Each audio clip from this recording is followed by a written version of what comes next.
There's something going on in One Piece that most fans probably laughed off, or didn't even notice. But if you slow down, look closely, and connect the dots, there's a theory forming. A strange, unexpected connection between two characters who shouldn't have anything to do with each other. Gunko and Brook. Now, I know what you're thinking. Brook, the skeleton with a love for music and an unhealthy obsession with underwear.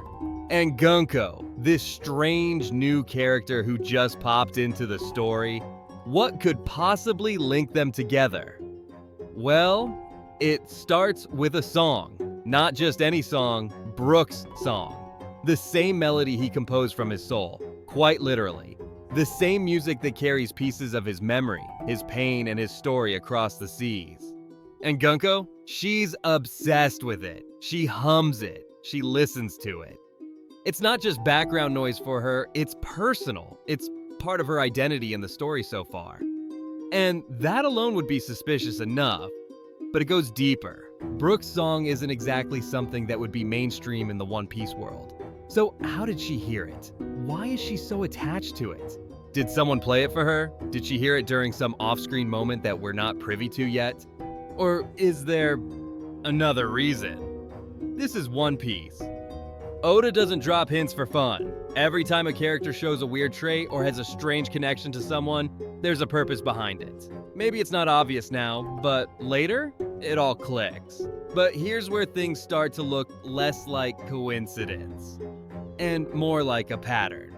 Let's talk about Brook's most infamous personality trait, his obsession with underwear.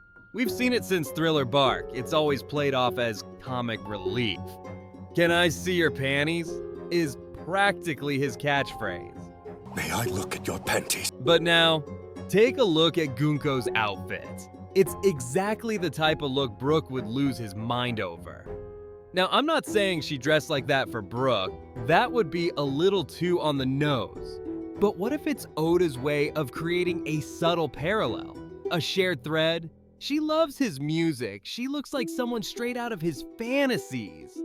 And then she just happens to show up in front of the group Brook is currently with.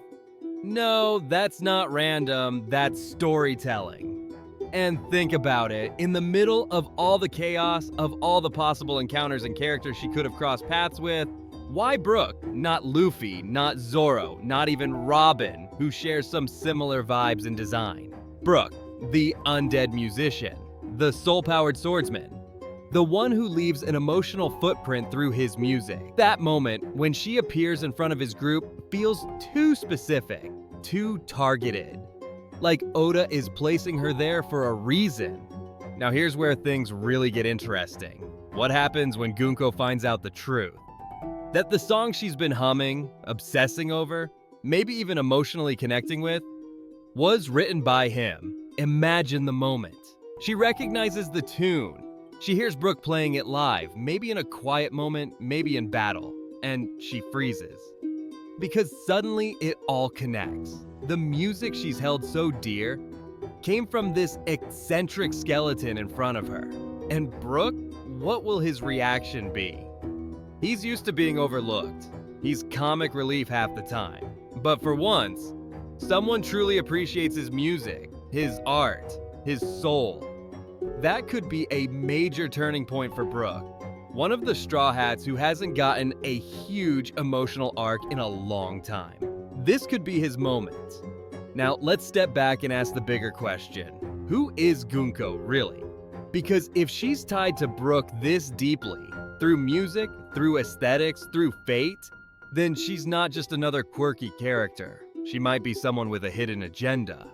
Someone with a deeper knowledge of the world, or the music, or perhaps the soul.